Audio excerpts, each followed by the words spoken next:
Fala pessoal, beleza? Mais um fechamento de mercado no ar, meu nome é Rafael.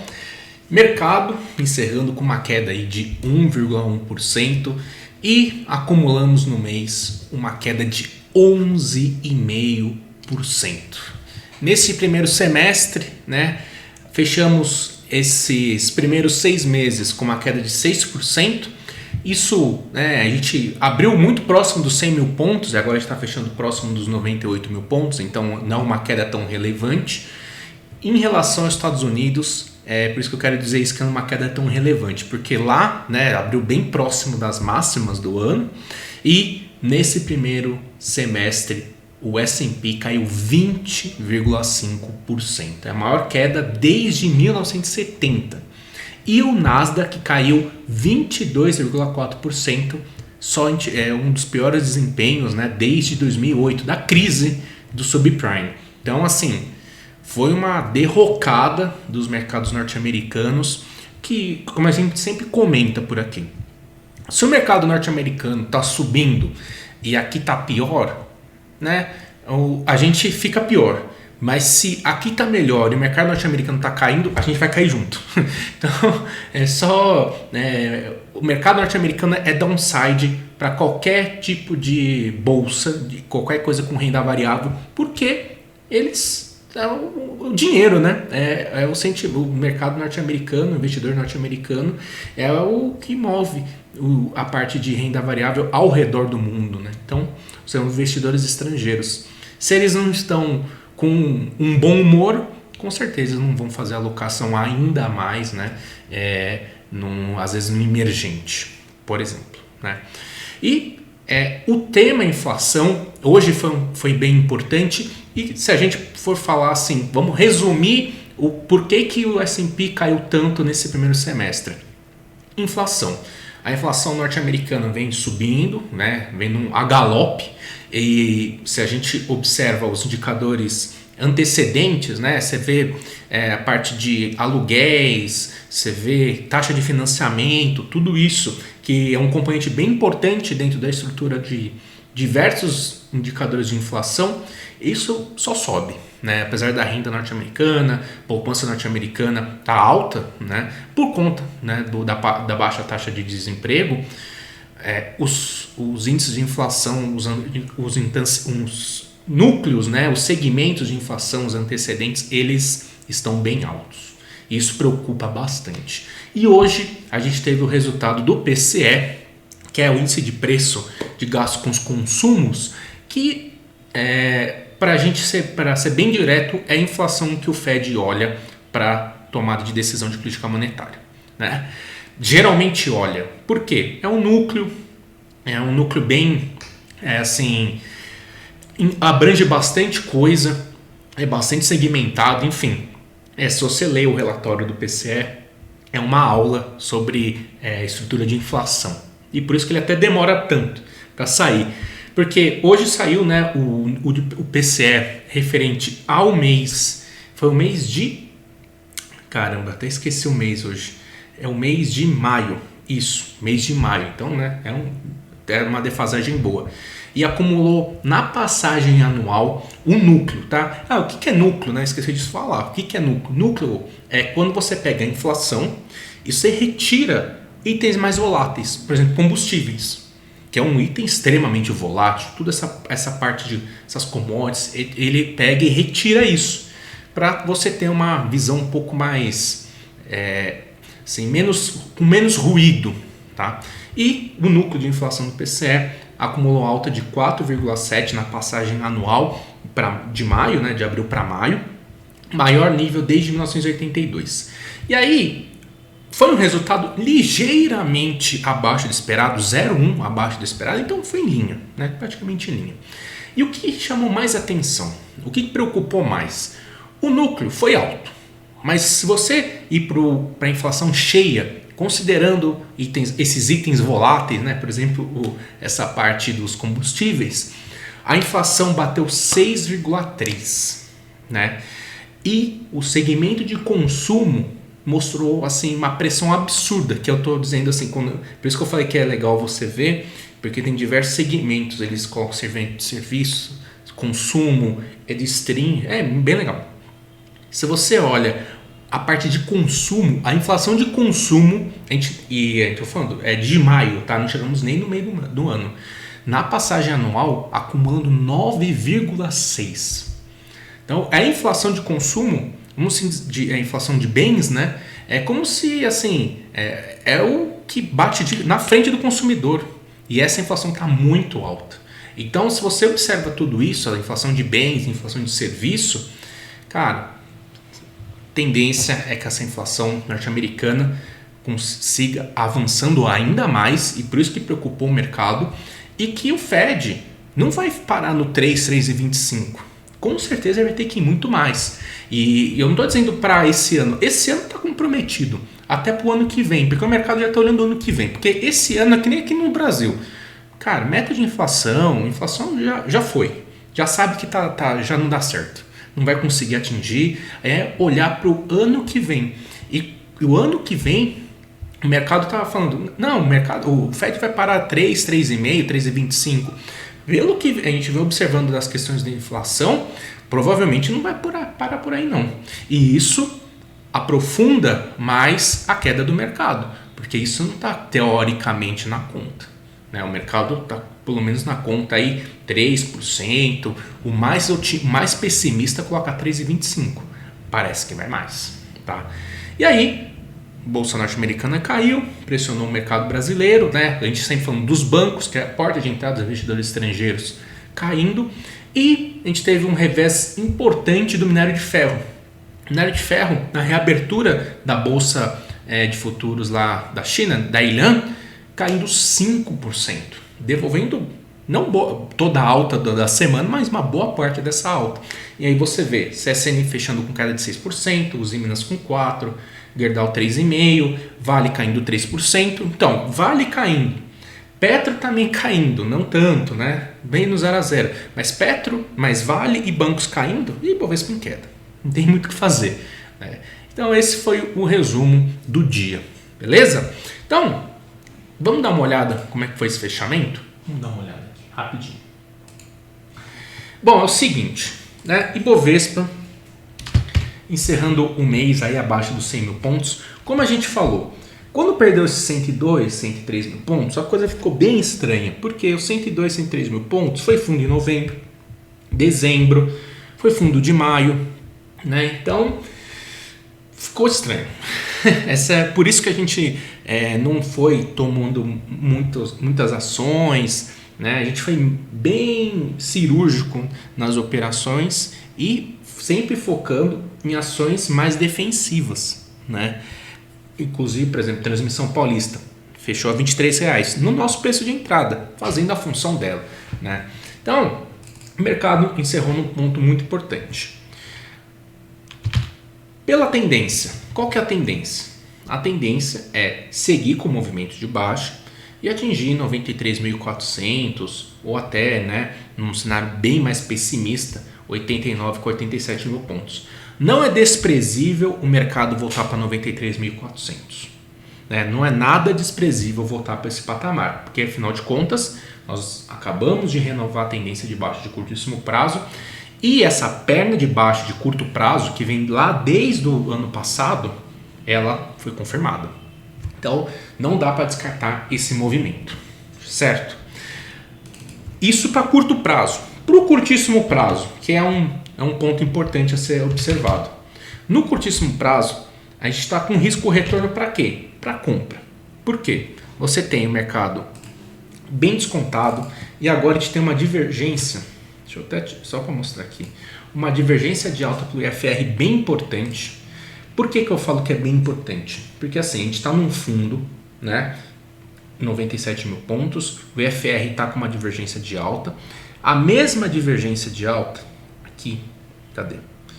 Foi do ano passado, aqui ó, a mesma divergência de alta do começo do ano que justificou a compra que abriu o caminho até os 120 mil pontos. Então, eu gosto muito, aqui ó, novembro para dezembro também, ó, essa aqui, novembro para dezembro. Eu gosto muito dessa ideia, né? Gosto muito desse call de divergência de indicador técnico sobre fundo importante, ainda mais bastante descontado. Porque aí você tem um risco-retorno interessante. Não estou dizendo que você vai comprar aqui, a bolsa vai para 120 mil pontos. Não é isso. É um momento de curtíssimo prazo. No curto prazo, a tendência é de baixa. Então, se eventualmente abrir espaço para alguma compra, chegou perto dos 102 mil pontos, é fazer parcial. Ah, mas a parcial vai ser de 5%, 6%. Não importa. É fazer parcial. Tem que colocar o dinheiro no bolso, porque você está indo na contratendência do curtíssimo prazo. Né? Então, isso é muito importante ter em mente.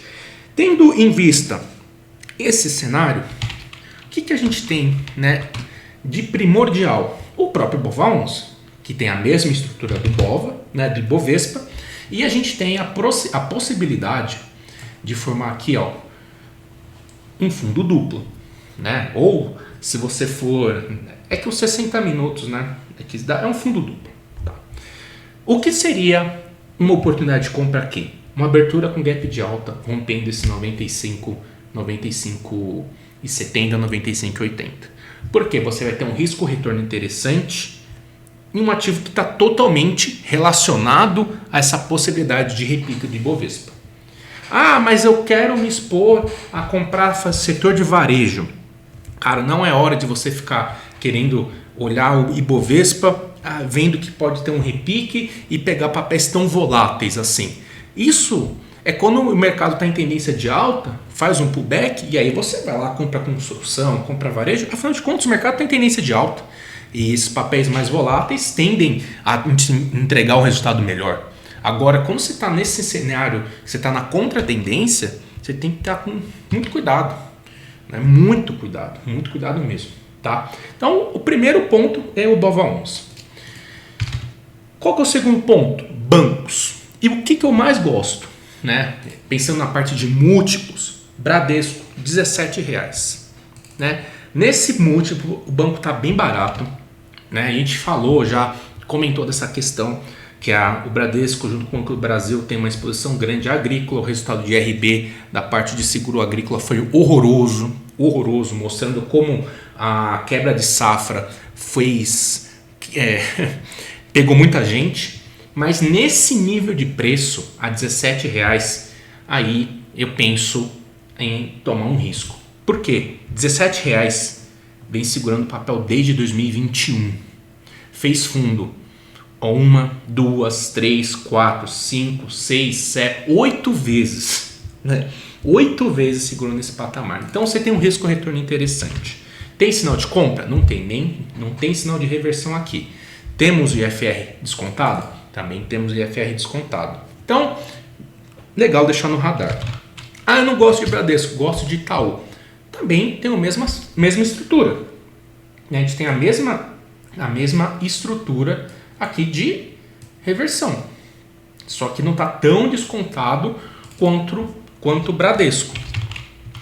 E em vista desse negócio do setor agrícola, não estou tão mais otimista com o Banco do Brasil. Então eu prefiro tomar Bradesco ou Itaú. Tá? Banco do Brasil aqui, legal, R$32, está um múltiplo bem interessante, bem barato, mas não, talvez esse aspecto pode pegar o banco nesse resultado desse próximo trimestre. Então eu fico um pouco receoso com relação a isso, tá? Mas sou eu, tá bom? Bom, aí são os bancos. Commodities, Vale, né? Vale está em tendência de alta no curto prazo, né? Respeitou mais uma vez essa região dos R$75. Se mostrar um sinal de reversão por aqui, a gente pode tentar buscar uma compra, porque você está a favor da tendência. Mesma situação, voltou perto do 80, faz parcial, tá? Tem que fazer parcial. Outro papel que a gente gosta, que a gente comentou, Gerdau, né? Que voltou para o último fundo, né? Voltou para esse último fundo.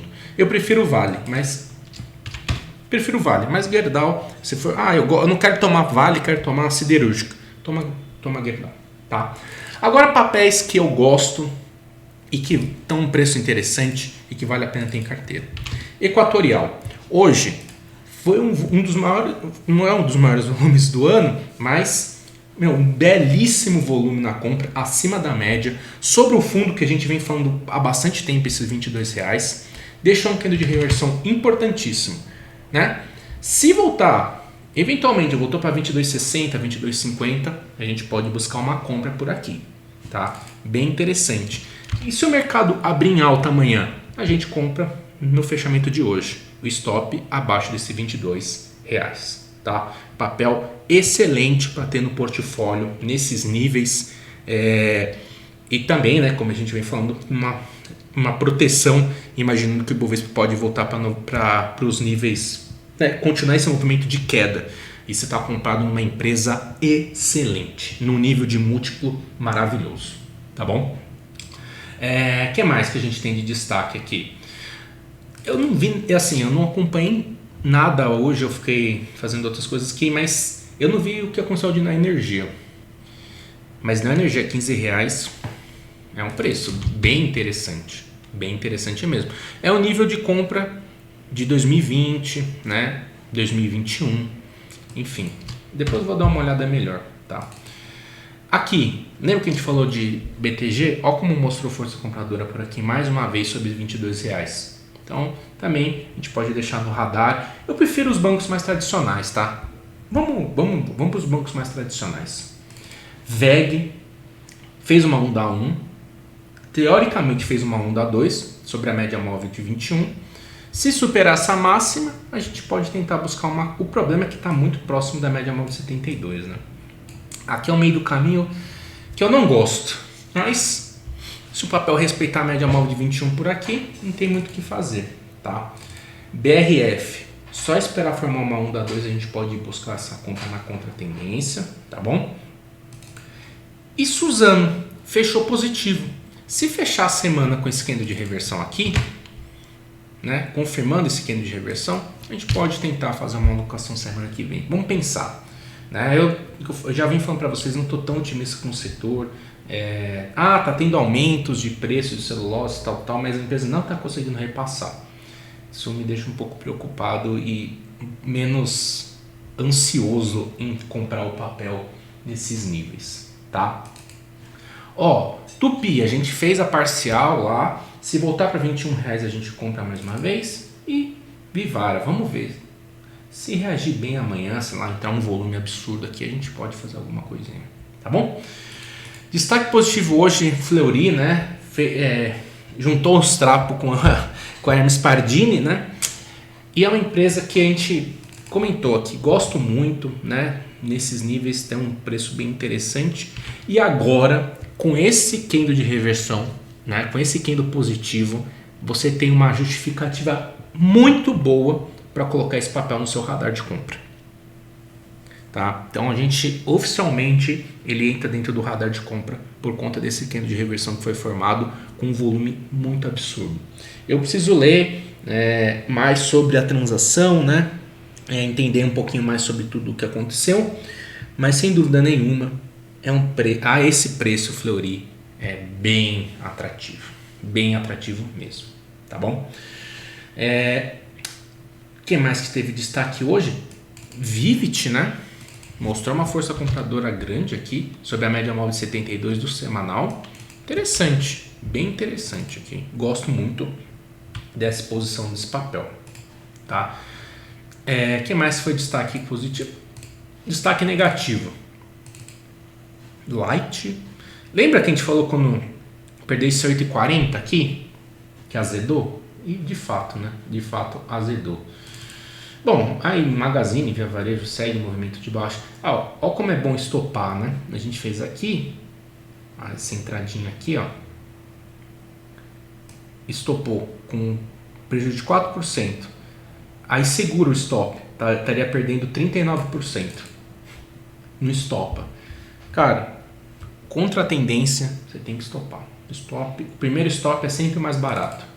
E aqui, seu Martinho atingiu o ponto que a gente estava de olho. R$36, que é a média móvel de 72 do semanal. Essa média móvel de 72, o papel vem segurando o papel desde 2020, né? Guiando toda essa tendência de alta de curto prazo. Ainda está em tendência de alta no curto prazo, que é raro. Vários papéis na bolsa estão em tendência de alta no curto prazo.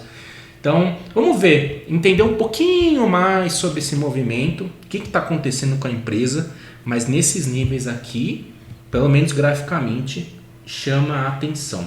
Da mesma forma que SLC. Voltou para R$41, a gente pode ir em busca dessa compra, tá? Então vamos ficar ligado, vou dar uma olhada. E agora que eu tô vendo, JHSF, saiu algum fato relevante, não vi. Olha, aqui é uma oportunidade para a gente ficar de olho. Por quê? Papel, ao perder esse 6,10 com gap de baixo e volume acima da média, confirmou esse oco aqui, esse pivô de baixo, enfim, fala o que você tiver em mente para entender que entrou interesse de baixo e curtíssimo prazo. E aqui, se esse papel voltar para esses 5,40, R$5 e mostrar força compradora, tem uma compra excelente. Aí sim, é um papel para se expor no setor de construção com excelência, JHSF. Vamos, entre aspas, torcer para cair e oferecer um ponto de entrada para a gente. Show? Beleza? Bom, pessoal, então é isso. Grande abraço, né? Ah, só faltou o dólar, né? Só faltou o dólar. Deixa eu ver qual foi o ajuste. Hoje foi legal, né? O doletinho aqui, acima da abertura. Deixa eu ver quanto foi o ajuste do dólar. Doleta. Não, previsão de ajuste de Fleury não, do dólar. Do dólar foi 268. Aí sumiu minha tela. Pera aí. Ô, Rafael. Ajuda nós, Profit. Ajuda nós aqui. Sumiu minha tela. Beleza, eu vou fazer aqui então. Aqui, ó. Boa. 268, né? 268. Foi a abertura. 268 aqui. O ajuste foi a abertura de hoje. Beleza. O que a gente tem aqui para o nosso querido setup? Quando o dólar ficou acima do ajuste, ganhou força, né? Está em tendência de alta. Beleza. Onde a gente encerrou? No 300. Onde deu uma belíssima venda hoje pela manhã. Então, se eventualmente esse dólar abrir perto do, abrir perto aqui do 92, 90 e ficar abaixo da abertura, tem uma venda na contratendência, mas em vista dessa forte presença de resistência aí, que é uma resistência do diário também, tá? E aí tentar levar aí bem próximo do ajuste essa vendinha aí, até, sei lá, tentar levar até o 72, 68, né? Aí tá bom. E se abrir perto do 72,68? Buscar uma compra porque você está ainda a favor da tendência do ajuste, tá? Abriu perto do 68, 69, 70, ficou acima da abertura, você tem uma compra. Agora, se abrir, o que eu acho difícil, abaixo do 66, 64, é venda. É venda. Abriu consideravelmente abaixo do ajuste, consideravelmente não, com uma boa margem abaixo do ajuste, você tem uma venda, tá? Então, primeiramente, compra, que é a tendência, se abrir perto do 72, 68. Uma venda na contratendência, se abrir abaixo desse 9291.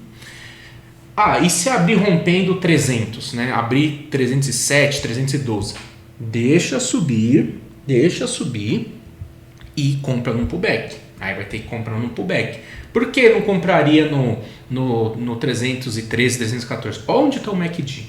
O MACD está lá em cima, já está esticado esse movimento de curtíssimo prazo. Então, evite operar um rompimento na abertura. Sempre evite operar rompimento de dólar. Nessa abertura em específico, evite ao máximo. Tranquilo? Então, pessoal, é isso. Um grande abraço e até amanhã.